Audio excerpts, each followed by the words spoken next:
In the day's other headlines, President Trump warned his fellow Republicans today that if they don't put in a strong showing in this year's midterm elections, he'll be impeached. Mr. Trump was addressing a meeting of GOP lawmakers at the recently renamed Kennedy Center.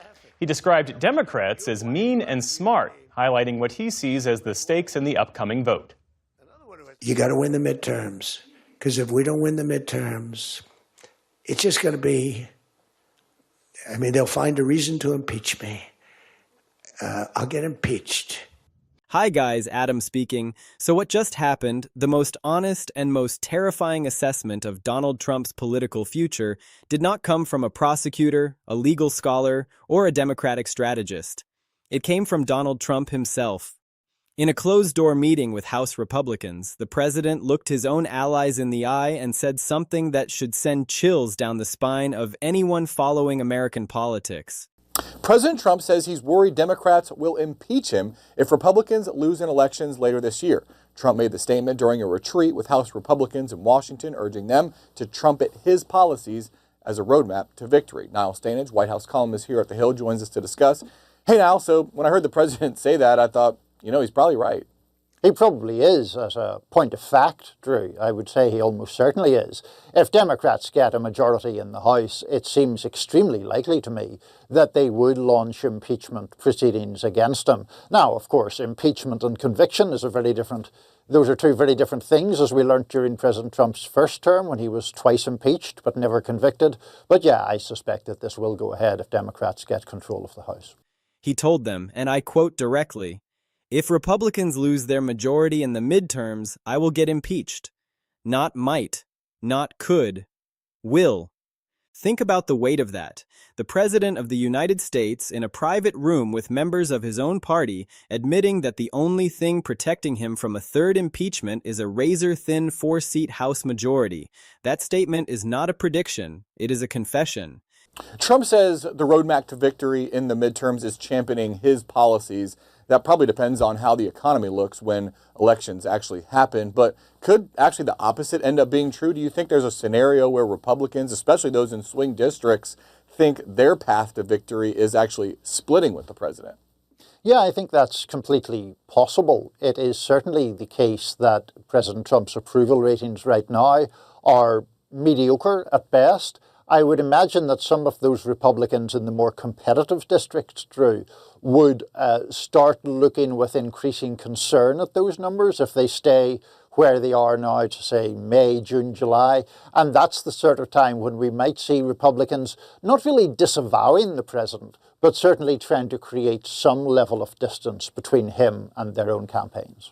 It is the single most important piece of evidence in the entire impeachment conversation because it confirms that the accountability case against him is real, that the articles already filed are viable, and that the Republican majority is not there because the charges are meritless. It is there because it is actively suppressing those charges. And what makes the scenario even more explosive is that the moment that majority disappears, the machinery for impeachment is already built. It is prepositioned, it is waiting, and according to the mechanics of how Congress works, that machinery could start moving within hours of the election results being finalized. This is not speculation. This is the documented reality we are going to walk through right now.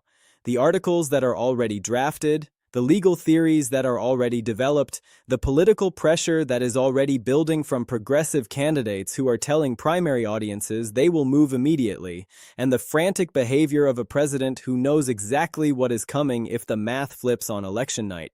Because when Trump said he would be impeached, he did not just acknowledge the threat, he started running from it. Let's go back to that closed-door retreat for a moment. The setting matters. This was not a public rally where performative bravado is expected. This was a private conversation with House Republicans on a day that carries its own symbolic weight. In that room, with no cameras rolling, the president let the mask slip. He told his own allies that losing the House means impeachment is certain. Not a possibility, not a drawn-out political fight. Certain. That language, the shift from might to will, is the linguistic signature of someone who has done the calculus and knows the answer. He knows the articles that have been filed. He knows the legal theories behind them. He knows the co-sponsor count, and he knows that the only variable standing between the current standoff and an impeachment vote is the majority arithmetic. Now, let's talk about those articles, because understanding what is already on the congressional record is essential to understanding why the within hours framing is not hyperbole. Multiple impeachment resolutions are already drafted. They are already filed. They are already sitting in the congressional record, waiting for a majority to schedule them. These are not speculative documents thrown together by fringe members. They cover the Iran war, the Venezuela strikes, the weaponization of the Department of Justice, and the attacks on federal judges. Each set of articles is backed by developed legal theories and documented factual records that have been built through oversight hearings, through public statements, through the resignation of administration officials, and through court rulings that have already struck down some of the conduct described. The Iran articles, for example, rest on the war powers theory that the president conducted military strikes without congressional authorization and without the imminent threat finding that the legal framework requires. They are bolstered by the resignation of the president's own counterterrorism chief, who went public to say the war was based on no imminent threat and was driven by an echo chamber inside the administration. That is not opposition research. That is an inside account from someone who was in the room. The DOJ weaponization articles are built on a documented pattern that includes termination letters explicitly stating that prosecutors could not be trusted because they had previously investigated the president. They include the New Jersey scheme that a federal judge has twice ruled unlawful. They include the ongoing bipartisan subpoena investigation into document management and the testimony contradictions that have emerged from administration witnesses. The attacks on judges' articles are rooted in the president's own public statements calling for specific judges to be impeached, labeling Supreme Court justices as unpatriotic and disloyal, and compiling lists of rulings he wants referred for congressional action, statements that have been directly linked to a documented spike in threats against federal judges. What makes all of this different from previous impeachment conversations is the prepositioned foundation.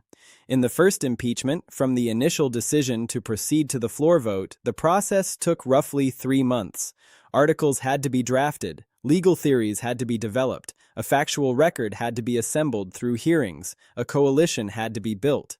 In the second impeachment, the urgency of the circumstances compressed that timeline to about 1 week, but even that accelerated process required significant work. Right now, every single one of those preparatory steps is already complete. The articles are written, the legal theories are developed.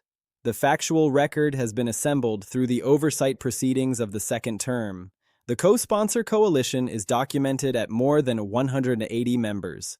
The only thing missing is a majority to schedule the vote. That is the mechanical reality behind the within hours framing.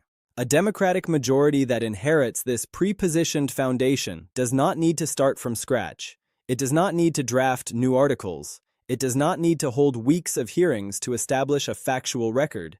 It needs to schedule the existing articles for committee consideration and then for a floor vote. That is a procedural step that can be accomplished within hours of a majority being organized. Not days, not weeks, hours. The groundwork has already been laid. Now let's look at the political landscape, because the tension between what a Democratic majority could do and what it would actually do is being shaped right now on the campaign trail. ABC News has documented a rising clamor for a third impeachment among Democratic candidates and activists.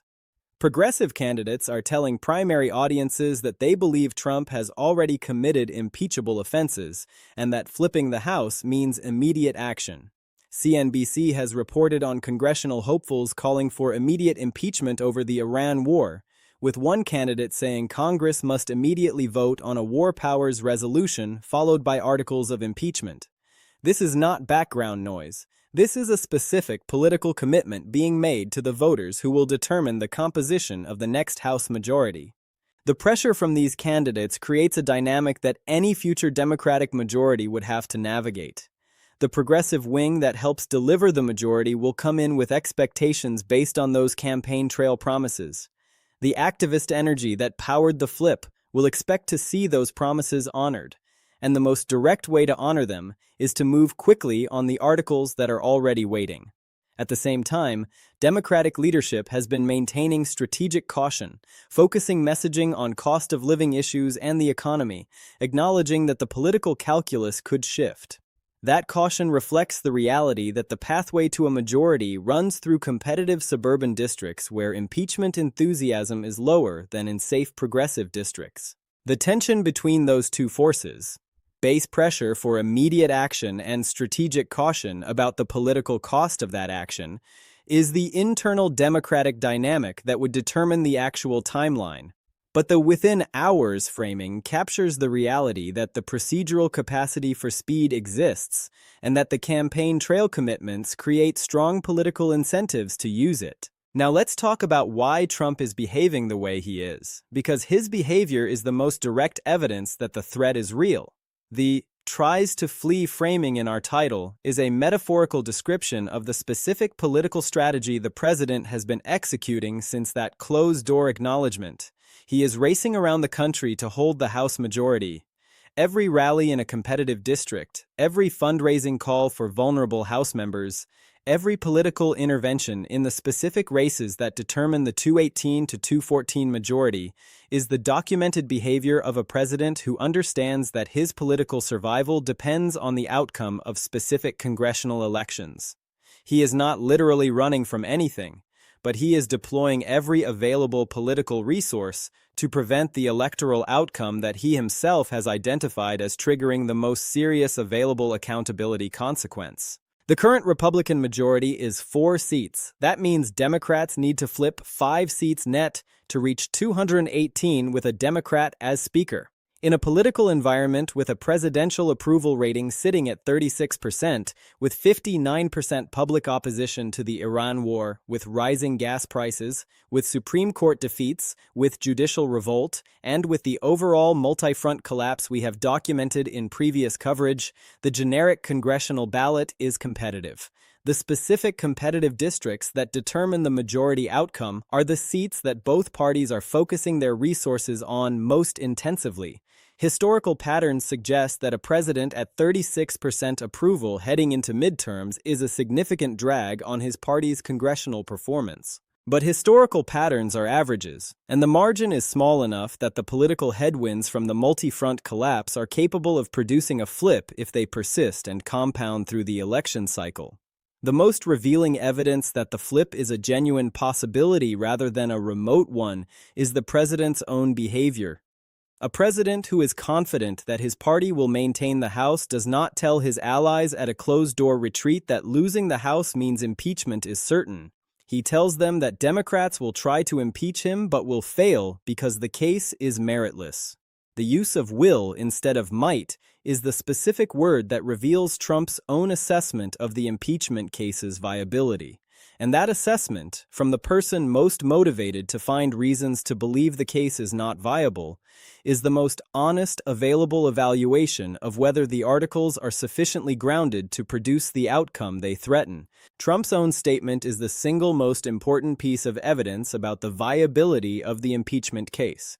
It establishes from the most credible available source, the subject of the accountability effort himself, speaking in a private context where the political incentive to perform public confidence was reduced, that the articles are sufficiently grounded to produce conviction-threatening proceedings. It confirms that the Republican House majority is suppressing those articles rather than that the articles are legally or constitutionally insufficient.